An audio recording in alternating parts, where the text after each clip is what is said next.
guys, I'm Anisha and I am going to be reviewing a book for you guys. I actually got into reading a lot in the past year, which is 2024. It was my way of kind of dealing with a new place. I came to college and I didn't have a lot of friends with me in college in the first couple of years. So it was my way to kind of uh, deal with not being around people because I was not very comfortable being around people. So read a lot of books in that period, and I fell in love with reading books, and that is the reason I thought of sharing my reviews with you guys. I read very what do you call it, trendy sort of books on Instagram and on TikTok. So first book that I'm going to be reviewing is this one. It's called The Palace of Illusions. It's by Chitra Banerjee. This book is so well written in the first place. This is my first Indian author book. Oh no, actually, I read the series with Amish Tripathi, the series written by Amish Tripathi, the Ram series, and I read a bit of the Shiva series also. I will be reviewing them as well. But this is so then the second author, Indian author that I've read a book from, and I absolutely loved this book. I picked this book up from a recommendation by Mostly Sen, that is Prajakta. She recommended this book to I think Vidya Balan, and Vidya Balan also talked about this book when she was on a flight and stuff.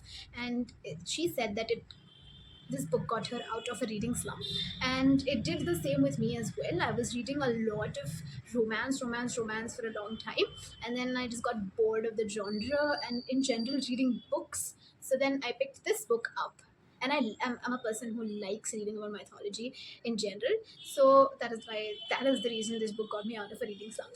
Now, basic plot of this book is it's the story of Mahabharata, but from the viewpoint of Draupadi. Basically, it's written in a way to show the entire events of Mahabharata that took place, the war, everything through Draupadi's viewpoint. Now, the writer is also a female, so I loved the way she actually picked up a character who is a female in the first place to sort of plot this book around, and it's well written, it's very well composed in a sense, and it's an easy read also. It's not very heavy. A beginner could easily pick this book up. I finished this book within 2 days, and mind you, I attend college, and then after college the night or the evening is when I read. So for me to get through a book in 2 days, it's very difficult, but this book I got through in 2 days. And it's very I wouldn't say it is completely modernized, because what happens with Amish's books, I'm kind of linking mythology to mythology now. What happens in Amish's book is that he has made the entire book set in a more modern period. Palace of Illusions does not do that, but it is written in a way that can connect to you as a modern youth, if that makes any sense.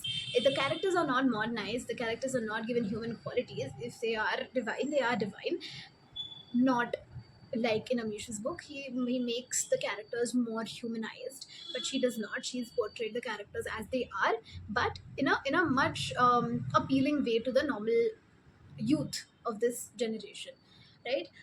So it highlights all of the stories. The most interesting and the most beautiful part I liked about this book was that it highlights the relationship of Draupadi, or that Panchali, because she was called Panchali for being the wife of 5 husbands.